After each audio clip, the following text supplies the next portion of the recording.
My name is John Miller, and if you asked anyone in my hometown what kind of man I am, they'd probably tell you I'm a hard worker, stubborn to a fault, the kind of guy who built his life with his own two hands. I wasn't born into privilege. Far from it.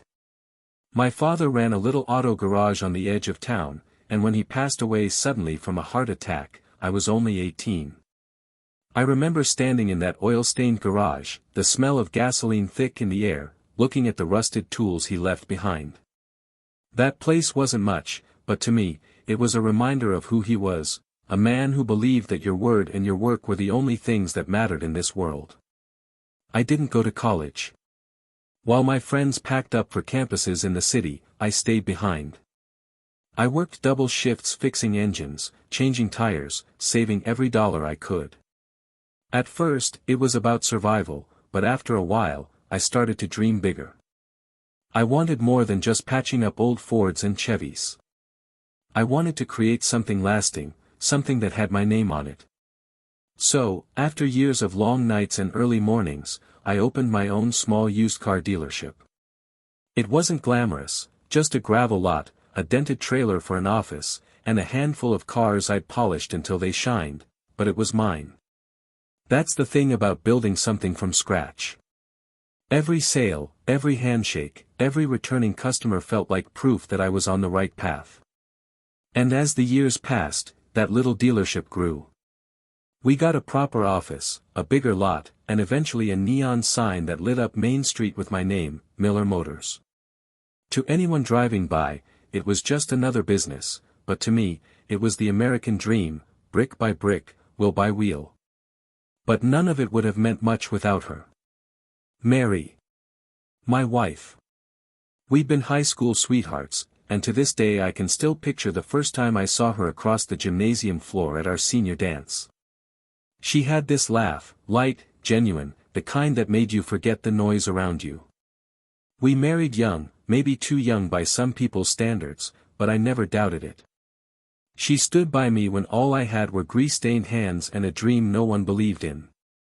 When I was too tired to keep going, she reminded me why I started.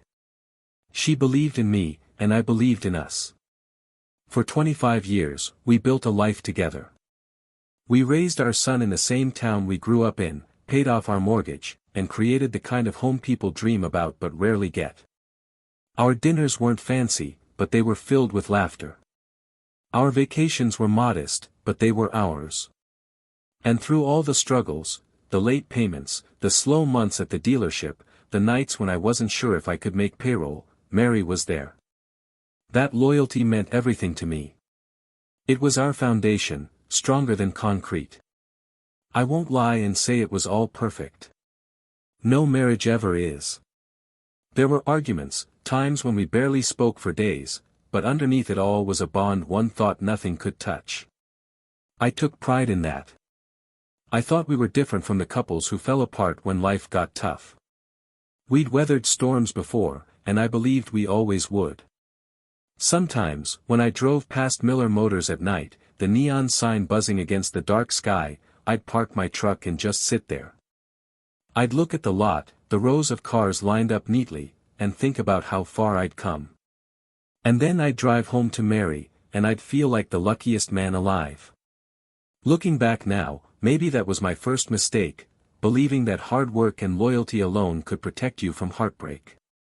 Believing that the woman who once danced with me under high school lights, who whispered promises of forever in my ear, would always see me the same way. At the time, I had no reason to doubt her, no reason to question the life we'd built. To me, Mary wasn't just my wife. She was my partner, my confidant, the one person who made all of this worth it. If you had asked me then what my future looked like, I would have told you it was simple: grow old with Mary, pass Miller Motors down to our son, and spend my golden years watching the sunset from our porch. That was the picture I carried in my mind, the dream I chased every day. I never imagined that dream could shatter. But as I would soon find out, even the strongest foundations can crack when you least expect it. And sometimes, the person you trust most is the very one who strikes the first blow. If you asked me a few years back, I would have told you I had it all. Not the kind of all you see in magazines or on those fancy reality shows, no yachts, no penthouse apartments, no designer clothes. My all looked different. It looked like a modest two-story house on a quiet street in Ohio, a golden retriever named Max who barked every time the mailman came by, and a son who just started college with a head full of ambition. That was my American dream, plain and simple. I'd wake up at 6 a.m. every morning, make myself a pot of coffee, and drive down to Miller Motors. Some mornings were slow, just me pacing the lot, waiting for customers to roll in. Other mornings, the place was buzzing, folks looking for their first car, parents buying something reliable for their kid, families upgrading to a minivan. Every handshake, every smile reminded me why I did what I did. But the best part of my day wasn't at the dealership. It was pulling into the driveway at sunset, seeing the light in our kitchen window, and knowing Mary would be there. She had this way of making a house feel like home, candles burning in the living room, the smell of roast chicken or chili drifting through the air, and that easy smile waiting for me when I walked through the door. After years together, we didn't need grand gestures. We had rituals, dinner at 7, a glass of wine on the porch, and sometimes, if we weren't too tired, an old movie playing while we fell asleep on the couch. I remember one night in particular, a little over a year before everything unraveled. It had been a good day at the dealership. I'd sold 3 cars, one of them to a young couple expecting their first baby. When I came home, Mary had set the table with candles, something she didn't usually do on a weekday. Our son, David, was home from college on a short break, and the 3 of us sat down together. We laughed, told stories, teased each other like families do. David joked about how his mom was still the best cook in town, and Mary rolled her eyes but smiled that smile I'd fallen in love with decades earlier. That night, as we sat around the table, I thought to myself, this is it. This is happiness. Money wasn't endless, sure. College tuition was steep, the dealership had its ups and downs, and I wasn't driving a brand new truck. But we had security. We had stability. More than anything, we had love, or so I believed. On weekends, Mary and I would take drives out into the countryside. She loved the open fields, the barns with peeling paint, the way the sun set low over the cornfields. Sometimes she'd rest her hand on mine while I drove, and we'd talk about the future, how, once David graduated, we'd travel a little more. She always wanted to see the Grand Canyon. I promised her we'd go. When you're in a marriage that long, you start to think you've weathered every storm there is. We'd been through financial struggles, the stress of raising a teenager, the sleepless nights when my business almost went under in the early years. Through it all, she was there. So I figured if we'd survived that, we could survive anything. I didn't notice the small things then, the cracks forming beneath the surface. Looking back, maybe I should have. Maybe the way Mary sometimes stared off into the distance during our porch talks meant something more. Maybe the way she stayed late at work a few times, claiming she was catching up on paperwork, was already a red flag. But when you've built 25 years of trust, you don't question the little things. You assume your partner is still the same person you vowed to love, honor, and cherish. At that time, I was blind to it. To me, Mary was still my high school sweetheart, the girl who believed in me when no one else did. She was the woman who stood at my side when Miller Motors was nothing but a dirt lot. I thought our bond was unbreakable. Life felt perfect. Maybe not perfect to everyone else, but perfect to me. I had my family, my business, and my home. I had a wife I believed loved me with the same loyalty I gave her. I thought the story of my life was already written, a man who worked hard, stayed true, and ended his days surrounded by the people who mattered most. I couldn't have been more wrong. Because beneath the comfort, beneath the routines and the laughter, there were shadows I couldn't see. Shadows creeping into the corners of our marriage, waiting for the right moment to reveal themselves. And when they did, they would change everything I thought I knew about love, loyalty, and trust. But in that moment, as I sat at the dinner table with Mary and David, listening to them laugh, I didn't feel a single worry. I only felt gratitude. Gratitude for the life we'd built, the love we'd shared, and the certainty that it would always be enough. It's almost cruel when I think about it now, how happiness blinds you. How you can be standing on the edge of disaster and not even know it. At the time, I believed our life was unshakable. That belief was about to be tested in ways I never imagined. They say every life has a before and an after. For me, the line was drawn the day Mary came home with news about her new job.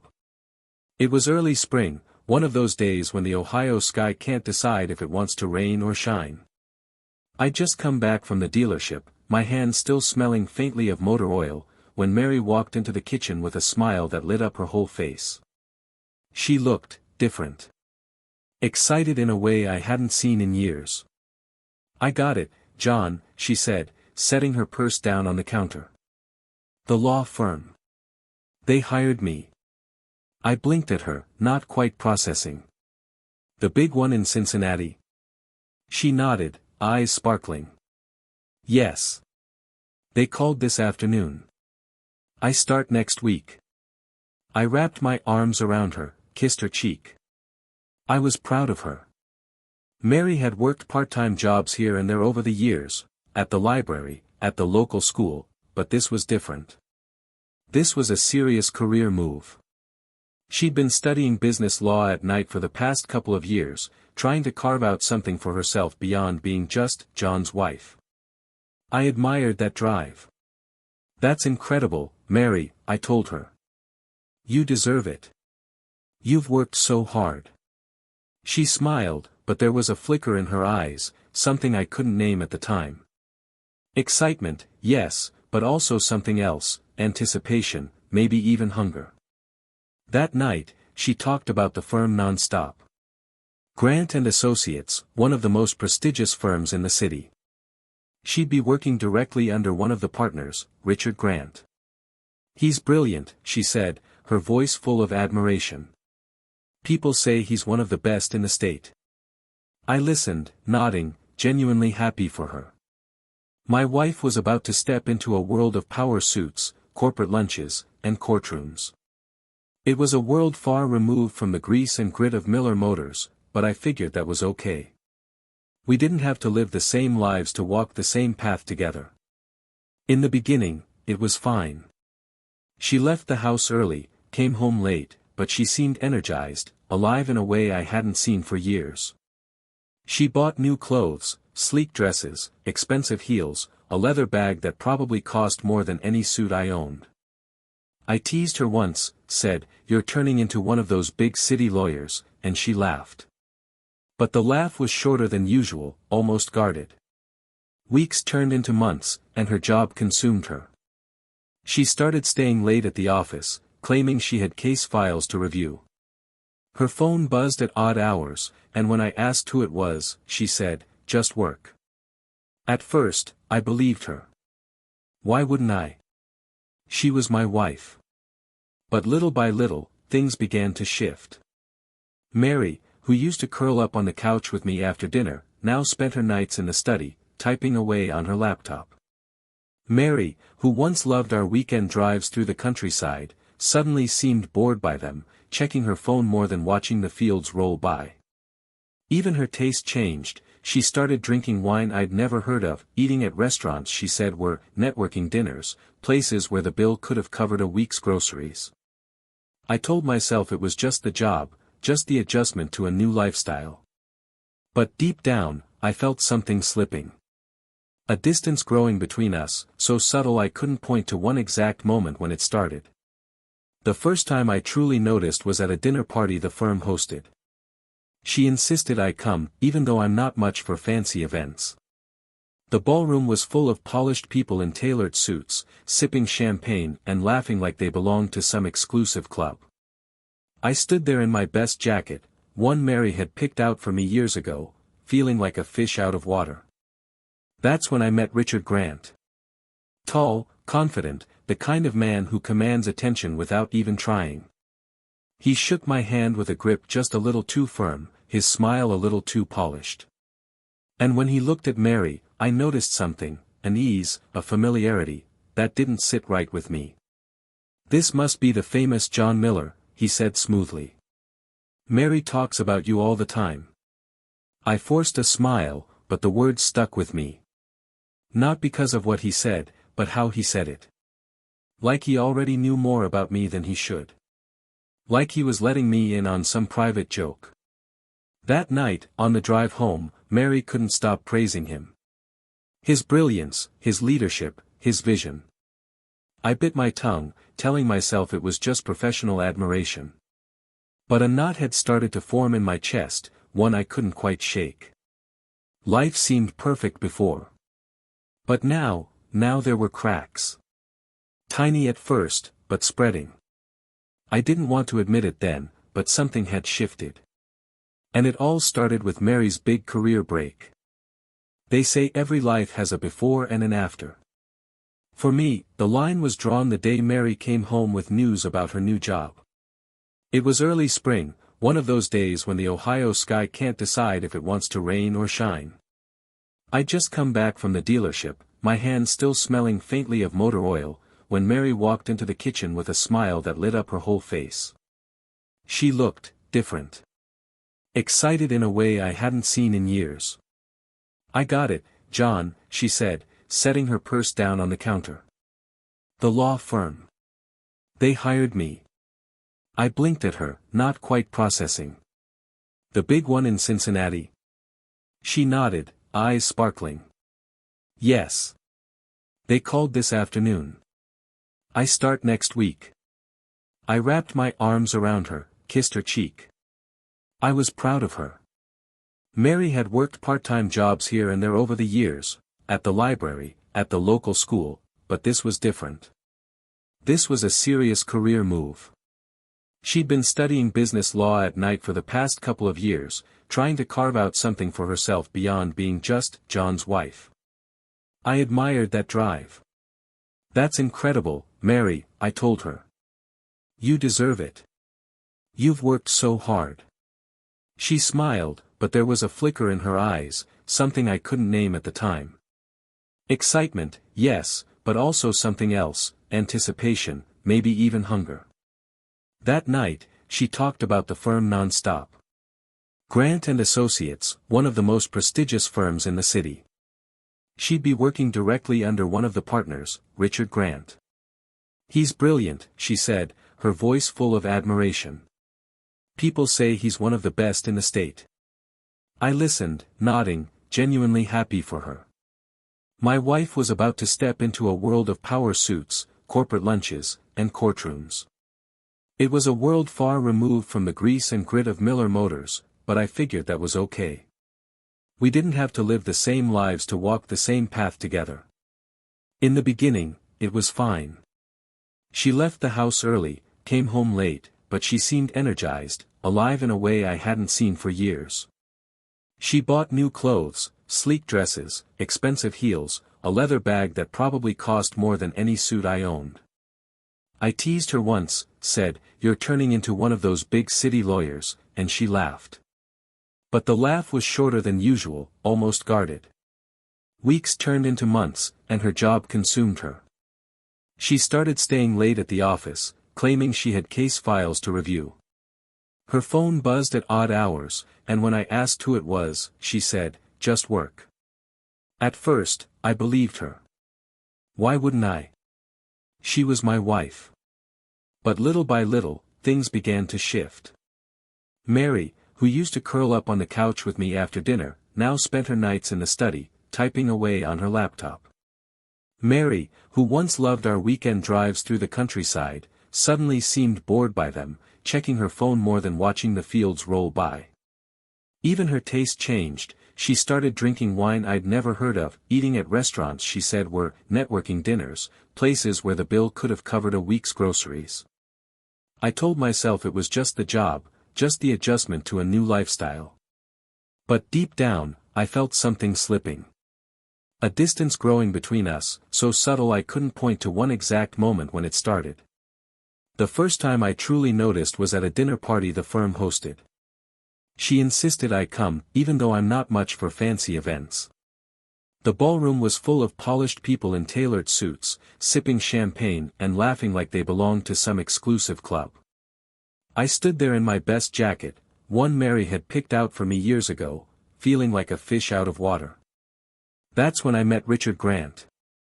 Tall, confident, the kind of man who commands attention without even trying.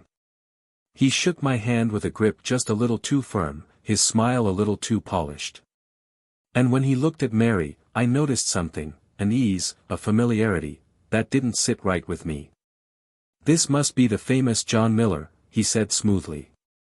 "Mary talks about you all the time." I forced a smile, but the words stuck with me. Not because of what he said, but how he said it. Like he already knew more about me than he should. Like he was letting me in on some private joke. That night, on the drive home, Mary couldn't stop praising him. His brilliance, his leadership, his vision. I bit my tongue, telling myself it was just professional admiration. But a knot had started to form in my chest, one I couldn't quite shake. Life seemed perfect before.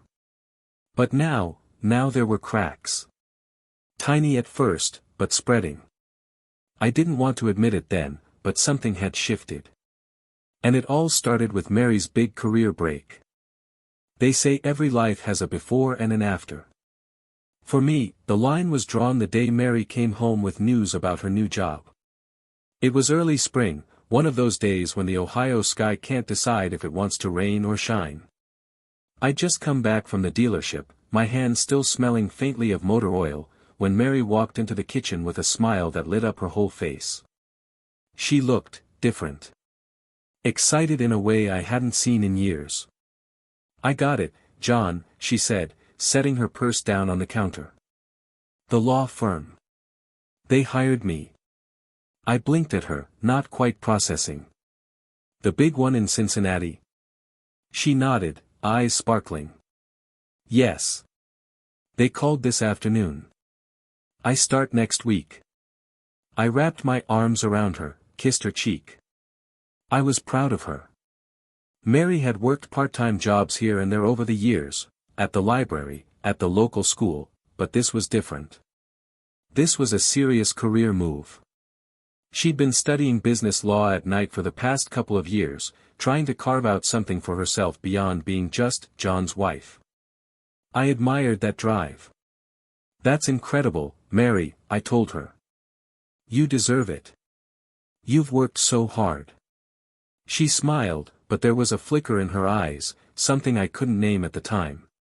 Excitement, yes, but also something else, anticipation, maybe even hunger.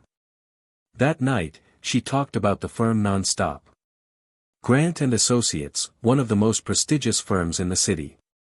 She'd be working directly under one of the partners, Richard Grant. "He's brilliant," she said, her voice full of admiration. "People say he's one of the best in the state." I listened, nodding, genuinely happy for her. My wife was about to step into a world of power suits, corporate lunches, and courtrooms. It was a world far removed from the grease and grit of Miller Motors, but I figured that was okay. We didn't have to live the same lives to walk the same path together. In the beginning, it was fine. She left the house early, came home late, but she seemed energized, alive in a way I hadn't seen for years. She bought new clothes, sleek dresses, expensive heels, a leather bag that probably cost more than any suit I owned. I teased her once, said, "You're turning into one of those big city lawyers," and she laughed. But the laugh was shorter than usual, almost guarded. Weeks turned into months, and her job consumed her. She started staying late at the office, claiming she had case files to review. Her phone buzzed at odd hours, and when I asked who it was, she said, "Just work." At first, I believed her. Why wouldn't I? She was my wife. But little by little, things began to shift. Mary, who used to curl up on the couch with me after dinner, now spent her nights in the study, typing away on her laptop. Mary, who once loved our weekend drives through the countryside, suddenly seemed bored by them, checking her phone more than watching the fields roll by.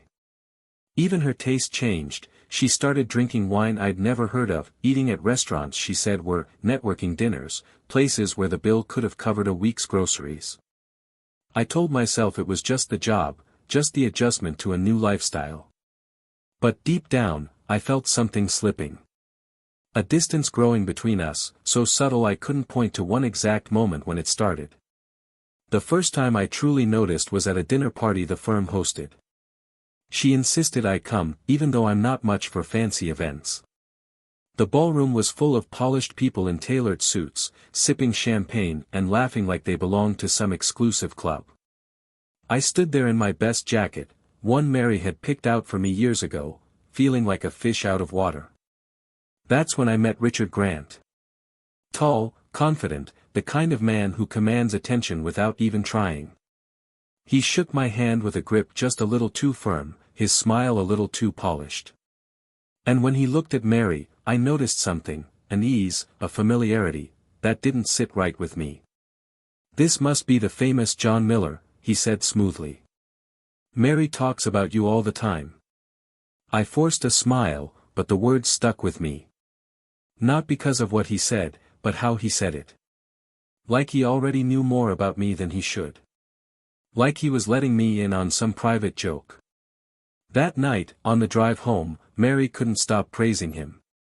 His brilliance, his leadership, his vision.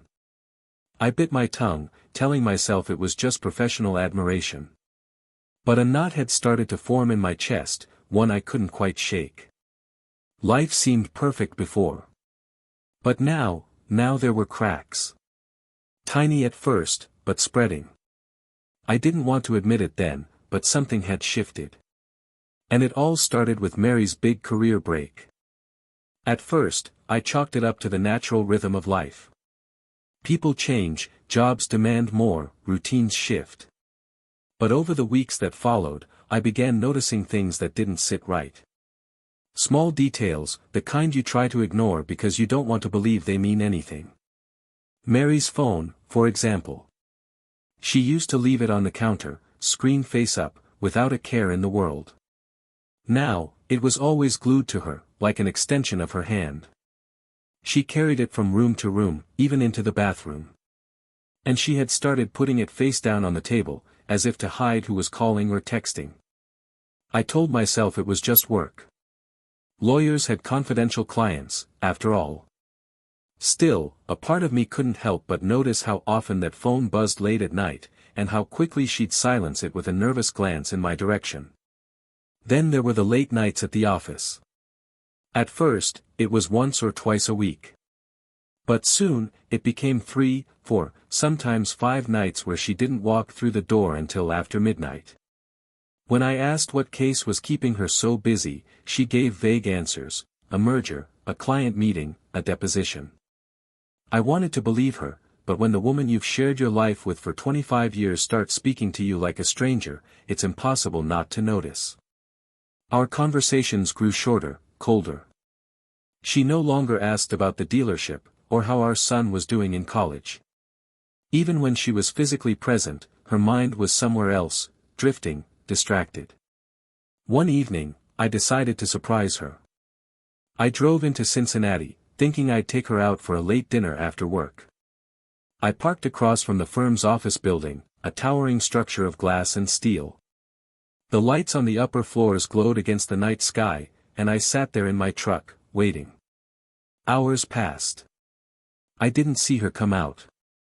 Eventually, around midnight, I spotted her leaving, not alone, but walking beside Richard Grant. They weren't holding hands, nothing overt, but the way they moved together, too close, too familiar.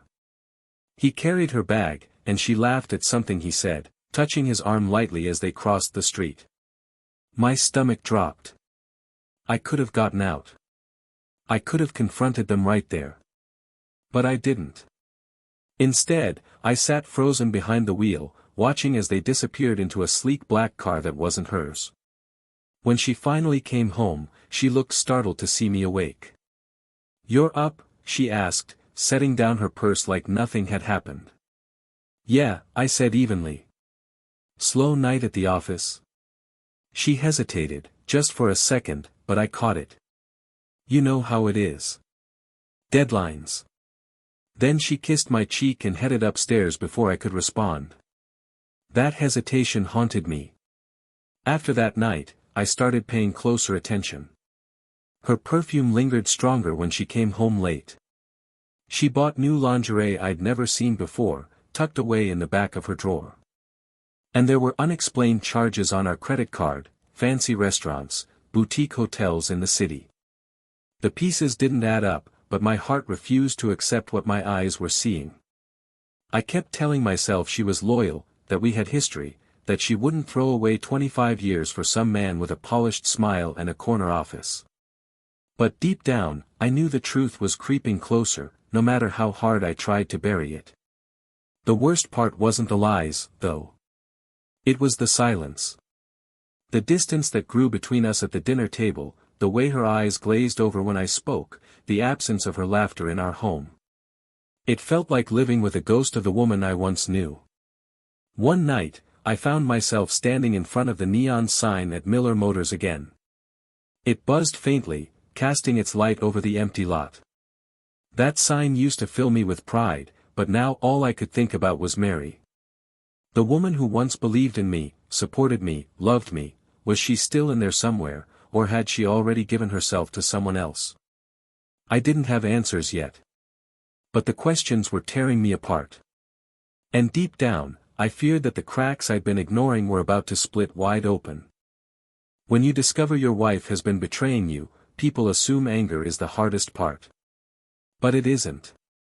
Anger burns hot and fast, like a wildfire, it consumes everything in sight, but eventually, the flames die down. What lingers afterward is something colder. Emptiness. The morning after I walked out, I woke up on the old recliner in my office at the dealership.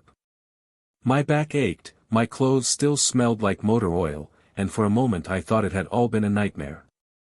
But then I saw my phone, full of missed calls and unread messages from Mary, and reality came crashing back. Each message was the same. Please talk to me. I'm sorry. We can work this out. I couldn't even bring myself to open them. Running Miller Motors had always given me a sense of purpose, but now even that felt hollow. I shook hands with customers, nodded when my employees asked questions, but inside I was numb. I'd spent years building something solid, something real. Yet in my personal life, the one thing I thought was unshakable, my marriage, had been built on sand. At night, the dealership lot was my refuge. I'd sit under the buzzing neon sign, watching the rows of cars gleam under the floodlights, and wonder how I'd ended up here. I thought about my father, how he'd taught me that a man's word was his bond. He lived and died by that principle. And here I was, betrayed by the one person whose word I trusted most.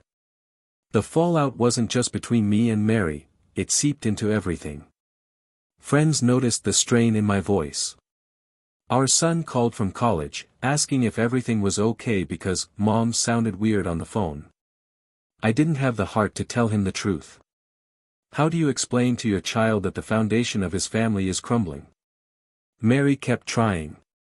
She showed up at the dealership one afternoon, her eyes red from crying. "John, please," she begged, right there in front of my employees. "Come home. We can fix this." I pulled her aside into my office, shut the door, and stared at her. She looked smaller somehow, fragile. This was the woman I had spent my life protecting, and now she was the one who had hurt me the most. "Why, Mary?" I asked, my voice breaking. "We had everything. Maybe not perfect, but real. Why wasn't that enough for you?" She sobbed, clutching at her hands. "I don't know. I felt invisible. Richard made me feel alive again." Alive. That word cut deeper than any knife. So what was I, all those years? Dead weight? Just the man who paid the bills, fixed the cars, built the life she lived in while she went searching for something better. I didn't scream at her this time. I didn't throw things or demand answers. I just sat there, feeling the crushing weight of 25 years pressing down on me, realizing I might never get the answer I wanted. Eventually, she left, her perfume lingering in the air like a ghost. I sat in that empty office long after she was gone, staring at the walls until the sun went down. The fallout wasn't just emotional, it was practical, too. Gossip travels fast in a small town. People noticed when Mary stopped wearing her wedding ring. They noticed when I started sleeping at the dealership. Whispers followed me everywhere, at the diner, at church, even at the gas station. Some folks pitied me, others looked at me with that smug expression people wear when they're glad it isn't their life falling apart. The worst part was the loneliness. Nights were the hardest. I'd lie awake in that recliner, staring at the ceiling, replaying every moment of our marriage. The first dance at prom. The day we bought our house. The moment she held our newborn son. Were those memories still real, or had they been tainted by the lies that came later? I wanted to hate her. God, I wanted to. But hate is easier when you don't love someone anymore. And I still loved Mary. That was the cruelest part of all. One evening, I drove past our house. The lights were on in the living room. Through the window, I saw her sitting on the couch, holding one of our photo albums in her lap. She was crying, flipping through the pages like she was searching for the pieces of us that still remained. I didn't go in. I just sat there in my truck, watching from a distance, torn between the life we had built and the wreckage we were now standing in. That's the thing about fallout, it doesn't happen all at once. It lingers, it spreads, and it changes everything it touches. And deep down, I knew we hadn't even hit rock bottom yet. The days bled into each other after the truth came out. Every morning, I dragged myself to Miller Motors, every evening I found myself back in that worn recliner at the office. It was a routine, but it wasn't living. It was just, surviving. The town noticed. You can't keep secrets in a place where everyone knows your business. At first, people whispered, their eyes sliding toward me at the diner, at church, at the grocery store. Then the whispers turned into pitying smiles or awkward pats on the shoulder. Hang in there, John, they'd say, like I was some wounded soldier limping back from battle. I hated it. One night, my buddy Dave, he's run the hardware store down the street for years, took me out for a drink. The bar was half empty, neon beer signs buzzing overhead, country music playing low from the jukebox. You can't keep living like this, John, he said, nursing his whiskey. She betrayed you. You gotta move on. I stared into my beer, the foam clinging to the glass. Move on to what, Dave? My whole life has been Mary. 25 years. A son. A home. I don't know who I am without her. Dave leaned back, shaking his head. You're John Miller. The guy who built Miller Motors from nothing. You don't need her to define you. He paused, lowering his voice. And for what it's worth, you've got options. I looked up, confused. Options? He nodded toward the end of the bar, where a woman in her early 40s sat alone, twirling her glass. That's Claire. She's been divorced 2 years now. Good woman. She asked me about you the other day. I glanced at her, then back at my drink. Claire was attractive, no doubt about it, and there was something in her smile when our eyes met, a quiet invitation. For a brief moment, I felt something I hadn't in months. Wanted. Seen. But then guilt slammed into me. I thought about Mary, about the promises we had made, about the life we had shared. Even after all she had done, part of me still felt tethered to her. Like betraying her in return would make me no different than Richard. I can't, I muttered, pushing my beer away. Dave sighed. Suit yourself. But don't let her destroy you, man. You deserve better. The temptation didn't end there. A week later, after another long day at the dealership, I stopped by the grocery store. As I loaded bags into my truck, Claire appeared in the parking lot. Hey, John, she said warmly. Need a hand? We ended up talking for nearly an hour, leaning against my truck under the glow of the streetlights. She told me about her divorce, about raising her teenage daughter alone, about the loneliness that crept in at night. Her honesty was disarming. For the first time in months, I felt like someone understood my pain. When she touched my arm lightly, I felt a jolt. My body ached for comfort, for closeness, for someone to remind me I wasn't invisible. It would have been so easy to lean in, to close the distance, to let myself feel something other than betrayal. But I didn't. I pulled back, cleared my throat, and forced a smile. Thanks, Claire. For listening. She nodded, her eyes searching mine. Anytime, John. You deserve to be happy, you know.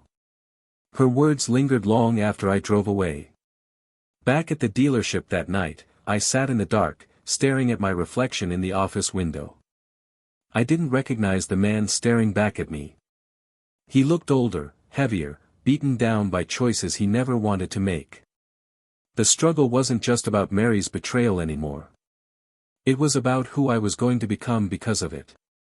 Would I let anger and bitterness consume me? Would I seek comfort in someone else's arms just to fill the void? Or would I hold on to the principles my father taught me, that a man's word, his integrity, is all he truly has? Temptation was everywhere, but so was pain. And the more I wrestled with both, the more I realized the road ahead wasn't just about whether Mary and I survived. It was about whether I survived, with my soul intact. The confrontation I'd been avoiding finally arrived, not with a bang, but with the quiet knock of Mary on my office door late one Thursday evening. I was sitting in the dark, as usual, papers scattered across my desk, the silence broken only by the hum of the old refrigerator in the back room. John, her voice came softly through the door, can we talk? For a long moment, I didn't answer. My jaw clenched, my hand gripping the edge of the desk so tightly my knuckles turned white. Part of me wanted to shout, to tell her to leave me the hell alone. Another part of me, the weaker part, maybe, still wanted to hear her out. Finally, I said, it's open. She stepped inside, looking smaller than I remembered. Her hair was tied back, her eyes swollen like she hadn't slept in days. She wore the same cardigan she'd had on 100 times before, but now it hung loose on her shoulders, like she was shrinking out of it. I stayed in my chair, arms crossed. What do you want, Mary? She hesitated, then sat across from me, folding her hands in her lap. I wanted to explain. To say I'm sorry. I let out a bitter laugh. Sorry. That's what you came here to say. After 25 years, all you've got is sorry. Her eyes welled up, but she didn't look away. I know I've destroyed us, John. I know I don't deserve forgiveness. But I need you to understand, it wasn't about you. It wasn't because I stopped loving you. Then why? My voice cracked, louder than I intended. Why him? Why Richard, of all people? He's been in our house, at our table. My friend. Her lip trembled. Because he made me feel seen. For years, I felt invisible, John. You were always at the dealership, always working late. And when you were home, you were tired, distracted. I felt like I didn't matter anymore. Richard listened. He paid attention. I slammed my fist on the desk, making her jump. Don't you dare blame this on me. I worked those hours for us, for you, for Alex, for our life. Every late night, every sacrifice, I did it so we'd never have to struggle like my parents did. I know, she whispered, tears spilling now. I know you gave everything. But somewhere along the way, we stopped giving to each other. And I was weak. I should have told you how I felt instead of, she broke off, choking on her words. The room fell silent, the weight of her confession pressing down on us both. You broke me, Mary, I finally said, my voice low, trembling. You didn't just break our marriage, you broke the man I thought I was. I can't look in the mirror without seeing a fool. She reached across the desk, her fingers trembling. You're not a fool, John. You're the strongest man I know.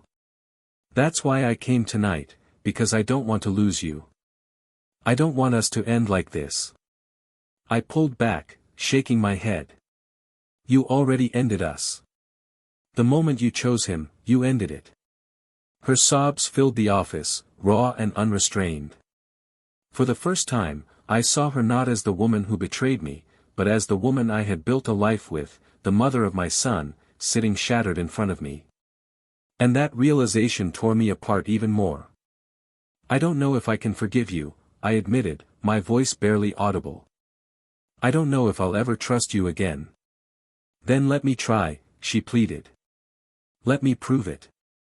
I'll go to counseling. I'll do whatever it takes. Just, don't give up on us yet. I looked away, my chest heaving, a storm raging inside me. Anger, sorrow, love, betrayal, they collided until I could hardly breathe. Finally, I stood, pushing back my chair. I need time, Mary. That's all I can give you right now. Time. She nodded slowly, wiping her tears, her face pale but hopeful. Then I'll wait. However long it takes. As she left, the door clicking softly behind her, I sank back into my chair, burying my face in my hands. It wasn't forgiveness. It wasn't reconciliation. But it wasn't the end either. And that terrified me more than anything. Alex came home from college 2 weeks later, unannounced. I found out when I walked into the kitchen late at night and nearly dropped my coffee mug seeing him sitting there, elbows on the table, head in his hands. Alex? I asked cautiously. He looked up, eyes bloodshot, dark circles under them. He wasn't the boy who had left months earlier, he was a man now, hardened by more than just finals and late-night study sessions. Dad, he said flatly. We need to talk. My stomach tightened. I knew what was coming.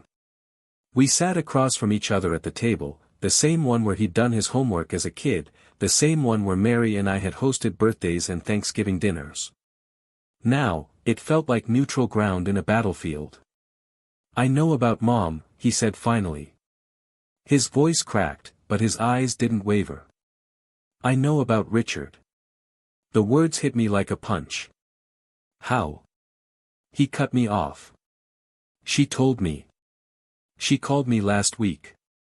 Said she wanted me to hear it from her before it spread any further. Said she made a mistake. I clenched my jaw, rage bubbling up, but I swallowed it. Alex didn't need more anger. He needed the truth. She did more than make a mistake, son, I said quietly. She broke the trust that held this family together. He nodded slowly, staring at the wood grain of the table.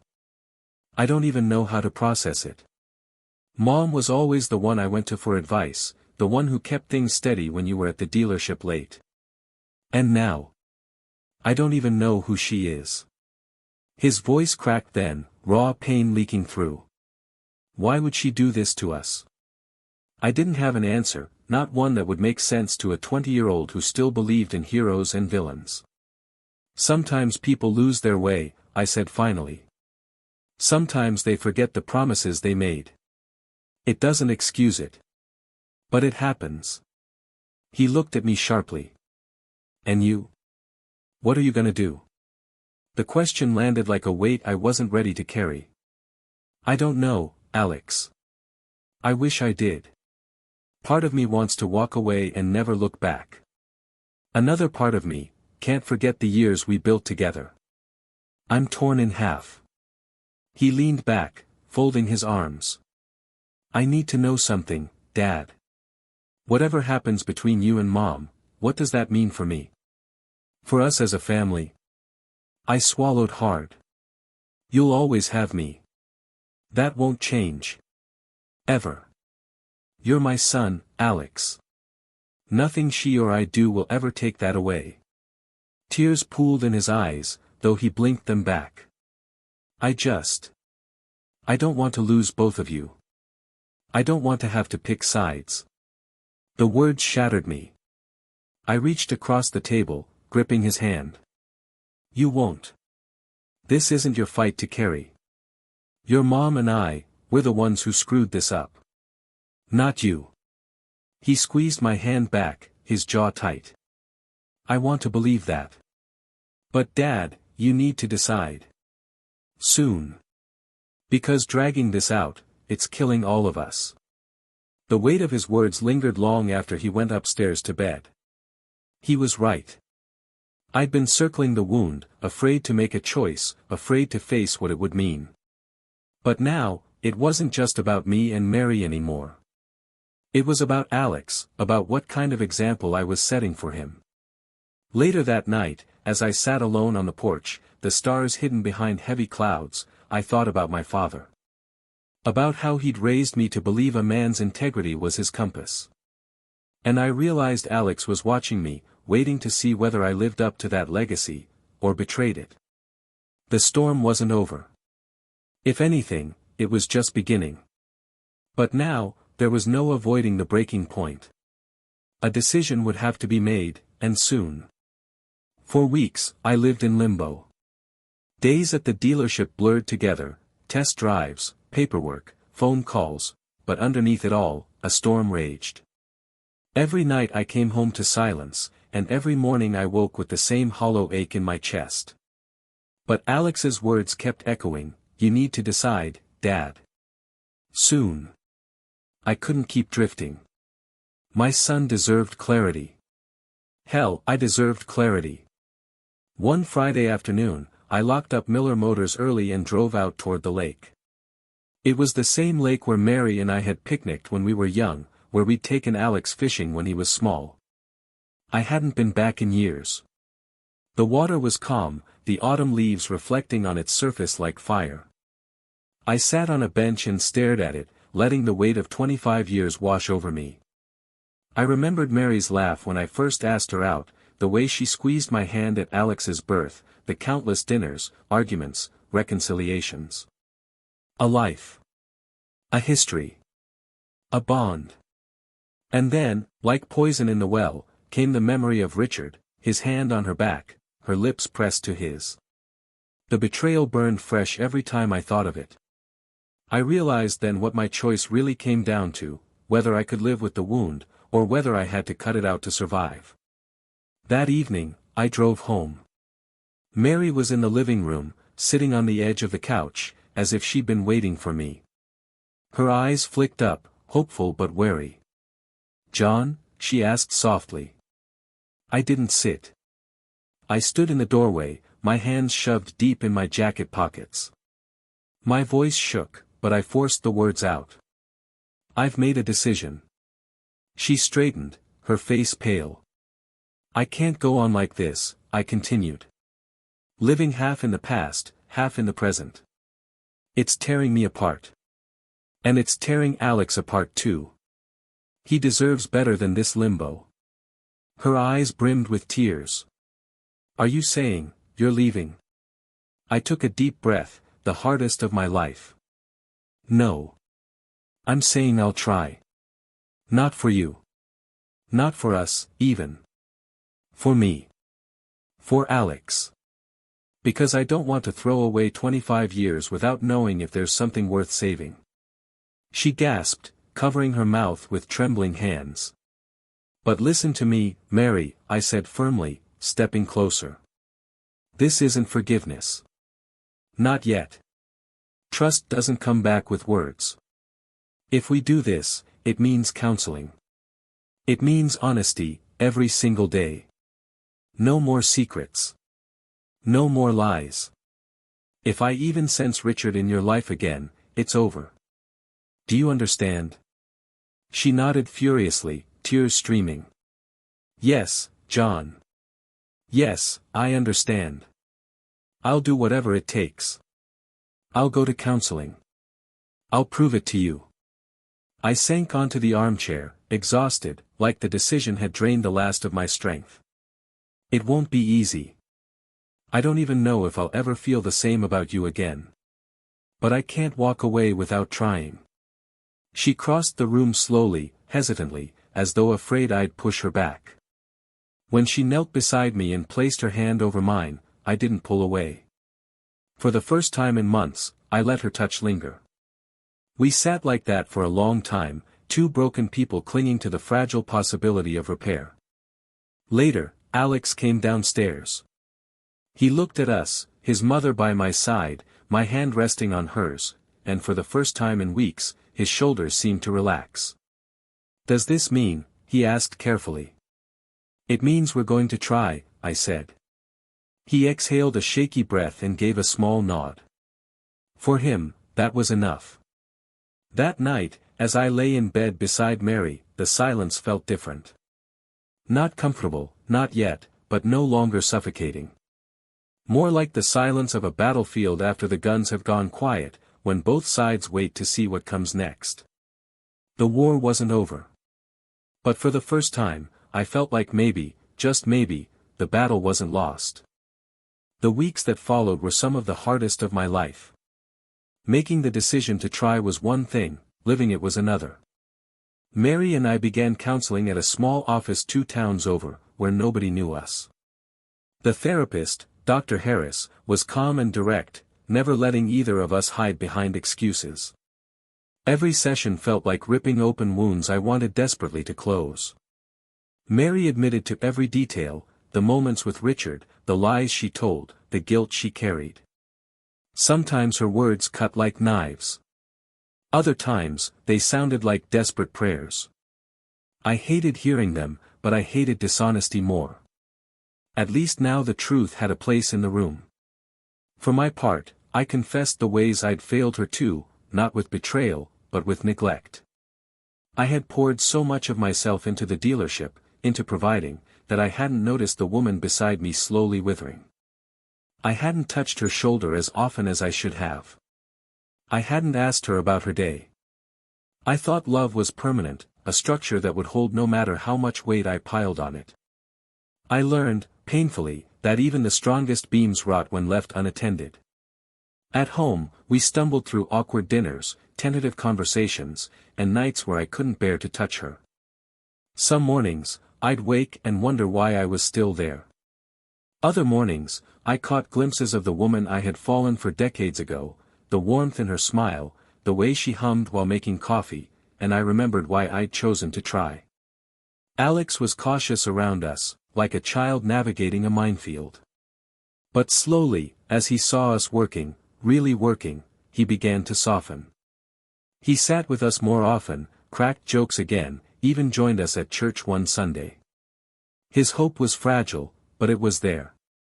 The turning point came one quiet evening in December.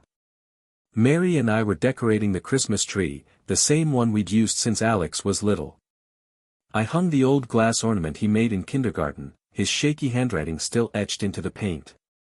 Mary paused, tears in her eyes.